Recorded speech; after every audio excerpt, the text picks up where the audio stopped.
Tshidi, as we go into the 55th National Conference of the ANC, we've got two kings in the castle, don't we? How's it going to play out? Who's going to control this board? We definitely have two kings. You know, I must very quickly say, there might be two wannabe queens in the background, but I discount them. I've been calling them non-starters this entire period. I will continue in that vein. That's Dr. Nkosazana Dlamini Zuma and Lindiwe Sisulu. So on one end, you've got Zweli Mkhize, right? Digitally so, whatever you want to call him, digital vibes, whatever scandal you want to attach to him, Mr. 10%, those allegations are what they are, they exist, right? Then you've got the incumbent, President Cyril Ramaphosa, president of the ANC, a pala scandal that seems to be growing bigger every single day. He, though, as we speak now, is leading the race. He is dominating the nominations across provinces.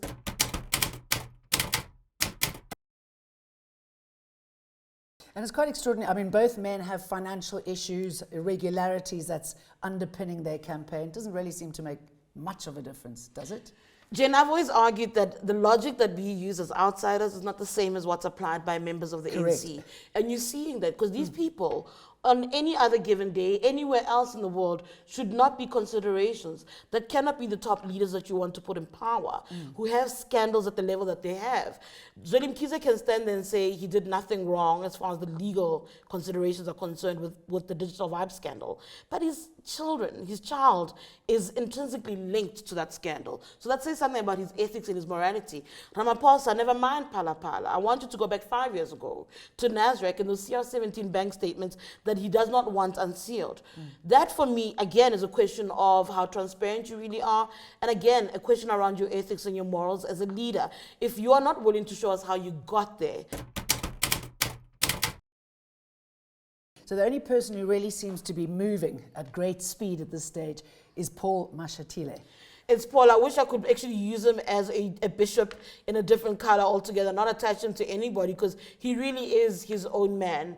He's been dubbed the Holy Trinity in the ANC. And the reason why he's called the Holy Trinity, Jane, is because he's occupying three key positions in the top officials. He is the Treasurer General, who was meant to be overseeing the money in the ANC. Which doesn't say much about his control over there. Absolutely, when you think about how salaries have not been paid on and off for months, for years, I'm lying, not months, for years on end.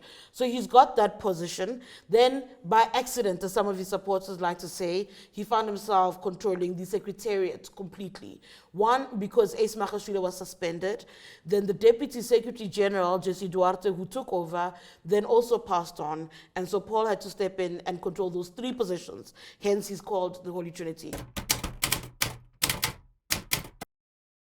So it's certainly not going to be dull, but we know that it's all about the money. Us journalists, the media houses, they wanted to charge us for covering. So is there going to be free coffee when we're there at least? The money factor is an interesting one with the ANC in 2022. They want to blame everything on the Party Funding Act, why the coffers have run dry, why they can't pay staffers. But the issue around the conference, what I read it as, is the ANC's got no money to a point where they're asking media houses to help them host their own conference. It's ridiculous. They can't do that.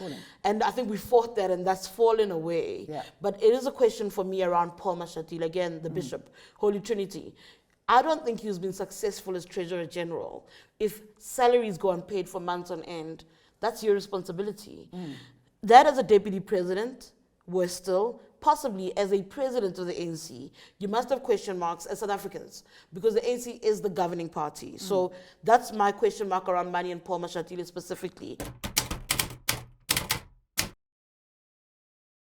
This conference is overseen by the Electoral Committee. They never had it before. They conceptualized it years ago, brought it to life a few years ago to oversee this particular conference.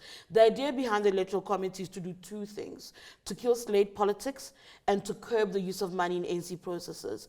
ANC branches were said to have been corrupted as far back as 2007. I think it goes further than that. But what they saw in 2007, and we're still in 2017 with those CR bank statements where big business is said to have been behind a campaign for Ramaphosa to become president, is an issue. So they've got the Electoral Committee that's saying, we have rules now. And South Africans were disgusted when you saw, you know, we've got this rampant poverty. They're all rocking up in the rolls and the jets and the the big banquets. Those days, apparently, That's an attempt. That's an attempt. In public, Over. of course, Jane. It's an attempt to try and curb that. They're saying to them they must stay in the same hotels. They must travel in the same buses. So private jets must not land in Gauteng with ANC leaders in them. It is an attempt to try and deal with the issue, the perception. And it's not just a perception. There is an elite in the ANC. So it's trying to manage that and manage perceptions around how they roll in money while the rest of us languish in poverty. The Electoral Committee is spearheaded by former Deputy President of the ANC, Kgalema Motlanthe. The idea behind this committee is to have it oversee the conference. It pretty much is in charge of this process that the ANC is undergoing towards the 55th conference. It is overseeing the use of money. It has asked for those who are contesting candidates, their campaigns, to submit financial records so that there can be some transparency around the role of money in the ANC. The issue of money, Jane, isn't necessarily what they say it is. I think money is still playing a role in the ANC in underhanded ways. As far as it's the not conference over concerned. yet, is it? I mean, what about the mayors and filling in other positions? Once this is over, that bartering begins. There is a bartering system at play, Jane. It's not just about money. You know, at the current conversation around this conference is Funamatulusi, the tools of the trade. ANC Treasurer General Hopeful Pule Mabe saying to me a few weeks ago that when you go to people and you ask for support as a candidate, they say, sure, but give us the tools of the trade. And that speaks to vote buying in essence. People saying, yeah, sure, we'll support you, but where's the money at? And the bartering system isn't just about the money in exchange for a vote. It is about voting for you in exchange of positions in the future. There is a bartering system about what can I do? Scratch my back and I'll scratch yours. So what should we be looking out for? Jane, I think there are multiple things we need to keep an eye on with this conference. We need to keep an eye on the issue around money, these financial disclosures that have been made, whether or not they've been done to the satisfaction of the Electoral Committee. The committee does exist with the aim of helping set the ANC correct. So what it achieves or doesn't achieve tells you a very big story about where the ANC is.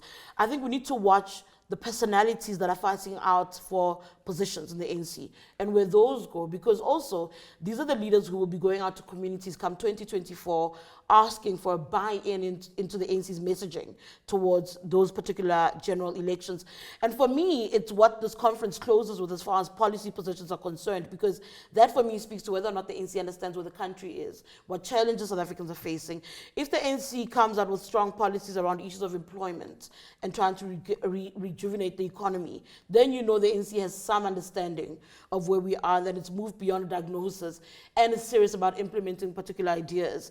If it comes up with practical steps that need to be taken to deal with socio-economic issues, it says something. If it also comes up with practical steps about sorting itself out and trying to be more outward looking, then maybe there's some redeeming qualities. At this point in time, I'm willing to bet you this 100 Rand that we might not get that.